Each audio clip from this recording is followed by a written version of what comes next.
ഇടുക്കി വാഗമണിൽ ഭൂരഹിത കുടുംബങ്ങൾക്ക് 12 വർഷം മുമ്പ് വിതരണം ചെയ്ത ഭൂമി ഇനിയും അവകാശികൾക്ക് ലഭിച്ചിട്ടില്ല.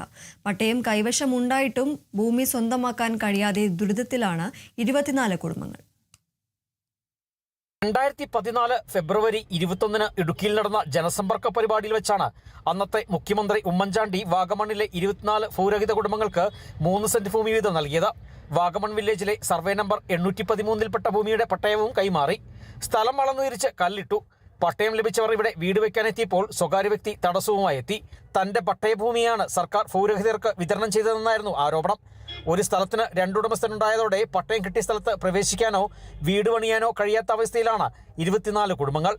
ഞങ്ങളിപ്പോൾ 19 വർഷമായിട്ട് വാടകയ്ക്ക് താമസിച്ചുകൊണ്ടിരിക്കുന്നത്. സർക്കാരിൻ്റെ ഭാഗത്ത് ഇതുവരെ ഒരു നടപടി ഉണ്ടായിട്ടില്ല. ഈ സ്ഥലമാണ് ഞങ്ങൾക്ക് കാണിച്ചു തന്നത്. അത് വേറെ ആളുടെയാണ് അവർ പറയുന്നത്. ഞങ്ങൾ വില്ലേജിൽ ചെന്നപ്പോൾ താലൂക്കിൽ പോകാൻ പറഞ്ഞു. താലൂക്കിൽ ചെന്ന് ഇതെല്ലാം സംസാരിച്ച് കഴിഞ്ഞപ്പോഴത്തേക്ക് അളക്കാൻ വരുമെന്ന് പറഞ്ഞായിരുന്നു. ഞങ്ങളിവിടെ ഒരു 1 മണി വരെ ഞങ്ങൾ 24 പേരും കാത്തിരുന്നിട്ട് പിന്നെ ആ പുള്ളിയുടെ മൊബൈൽ സ്വിച്ച് ഓഫ് ആയിപ്പോയി.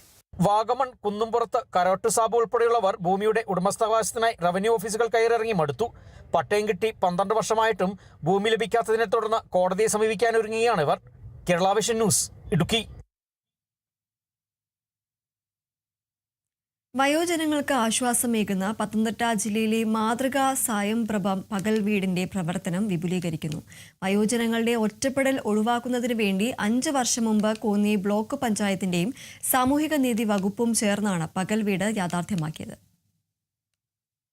വീടുകൾ അടഞ്ഞുകിടക്കുകയും മാതാപിതാക്കൾ, പ്രത്യേകിച്ച് വൃദ്ധരായ മാതാപിതാക്കൾ യുവതലമുറയ്ക്ക്, അതായത് അവരുടെ മക്കൾക്ക് സംരക്ഷിക്കാൻ വെല്ലുവിളിയാകുന്ന ഒരു വർത്തമാന കാലഘട്ടത്തിലാണ് പത്തനംതിട്ട ജില്ലയിലെ 8 ബ്ലോക്ക് പഞ്ചായത്തുകൾ ഉണ്ടെങ്കിലും കോന്നി ബ്ലോക്ക് പഞ്ചായത്തും സാമൂഹ്യ നീതി